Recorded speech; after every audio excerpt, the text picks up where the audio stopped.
If you're like me, then you are always on the lookout for ways to make your models stand out on the table, which is probably what brought you to LEDs.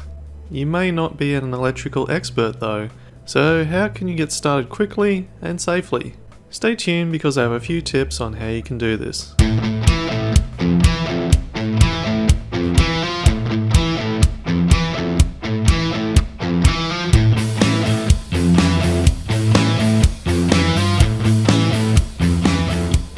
Late last year I decided to convert a Stormcaller Shaman into Gul'dan. For my next Warcraft inspired project, I wanted to try and make Blackhand, and the Orruk Brutes look like perfect candidates for the job. This would require some additional parts.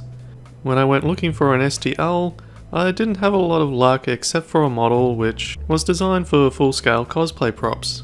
Scaling it down would work great, but I also saw another opportunity here. In all the Blackhand artwork, the hammer is always lit up. Since this prop design was already hollow, this would work perfect with an LED in the middle. I got to work printing the hammer in a few different sizes to make sure I had the scale right.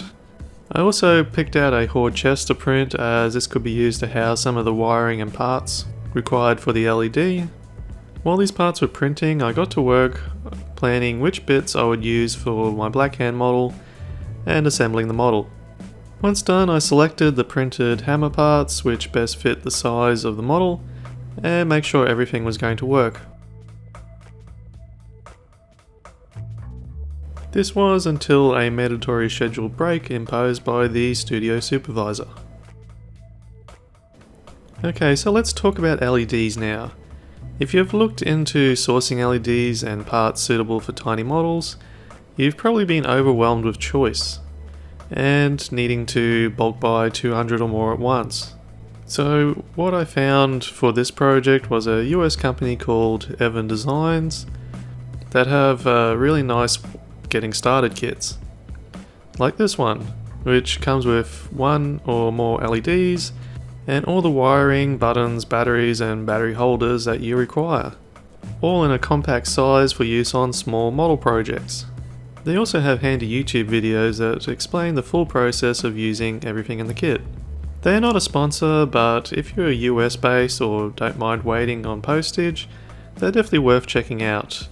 It's obviously going to be a lot cheaper if you source all the parts separately and do this yourself, but if you want to get set up quickly for a small project, then what they have on offer is really ideal. First thing I did was connect it all up following their YouTube tutorials to make sure the LEDs were working and that it fit inside the hammer. There is a lot of light bleed, but this will be fixed when the hammer is painted. I do still want some light to come out of the slits in the side of the hammer though, but I want the light to be diffused and tinted. I didn't have any frosted or diffused plastic to insert in the hammer, but I do have the packaging from a recent dice purchase, which should work nicely. To frost it, you could use an etching medium, but my hobby store was closed this day, so I had to resort to a product well known for ruining anything that is clear. I'm talking about Citadel Monitorum Varnish. Don't let the shiny can fool you. This stuff will suck the life out of anything it touches, and if your model has a clear window, well, that's one lesson you will learn the hard way. According to the can, the ideal operating range is 15 to 25 degrees Celsius. It is currently 30 degrees, so conditions should be perfect for using this product. Here is our plastic before, and this is after. If you had just finished spraying that over your fighter jet windshield, you are well and truly crying by now. The product even overachieved by blocking out a bit too much light, so I had to resort to a backup piece of plastic and used a much lighter spray to give it a tamer diffusion. Much better. Now, I don't normally like to bag out Citadel products, yet I'm unable to understand why this stuff always yields such poor results. The brush-on or airbrush alternatives and the Vallejo products actually make the models look a lot better. If you have any tips for how I can use this can of disappointment better, please leave them in the comments. Moving on, I'm working on preparing the hammer by painting it a dark silver. I also cut a strip of the diffuser plastic to make sure it fits nicely from the hammer, then cut a piece to cover each side internally. To prepare the handle, I've snipped off the top of an existing weapon, and using a hand drill, making some holes suitable for the cables to pass through, and also to pin the shaft, so that it won't easily break. To pin the model, I like to cut a piece of paper clip. It's simple, strong, and small. When gluing the model together, make sure you use super glue instead of plastic glue, so that it gets a good fix on the paper clip as well.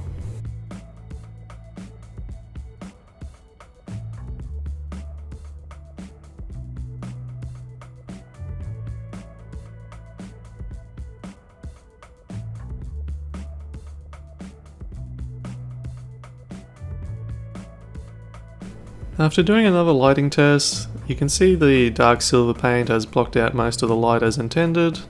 I've also threaded the LED and wires through the handle, and I'm starting to work on the base of the model, which will need a bit of cork to build it up so that there is room to hide the wiring. I also need to fit the chest somewhere on the base while not obstructing the Orruk. I think this layout will work. I'm intending to hide the battery under the base, however there isn't enough room. So I've marked out where to cut into the base and started drilling some holes as a guideline. This is the end result. As you can see, the battery now fits comfortably under the base and does not take up too much space above the base. This space will be covered by the cork. The hammer is almost ready as well. I just need to attach the top to the handle. I wanted to keep the cork tower as minimal as possible, but having room for the cabling and battery required a bit more space. So the tower became 3 levels of cork. You'll notice that I put the button inside of the chest. This should make it easy to turn on and off while not being too obnoxious or standing out. The Orruk will stand in front of the chest, so it won't stand out too much.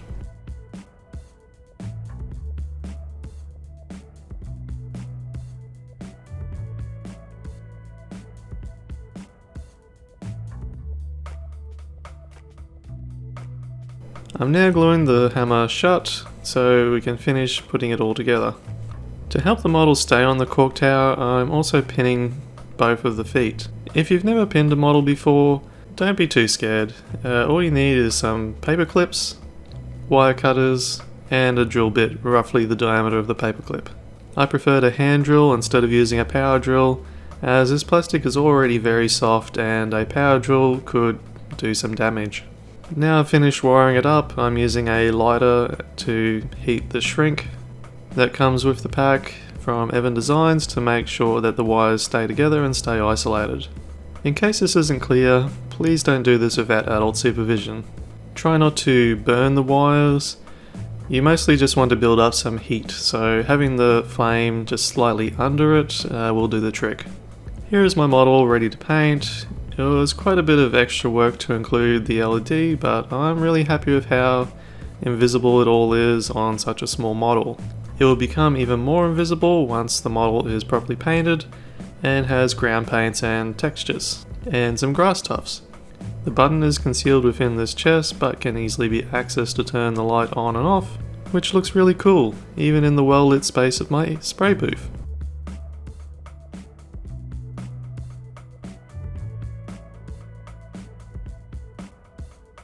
Now this video is getting kind of long already, so I'll save painting this squad for another day. If you would like to see the finished product, show me some support by liking this video, and also consider subscribing so that you don't miss it when the next video comes out. Thanks for watching, and I hope you found some useful tips.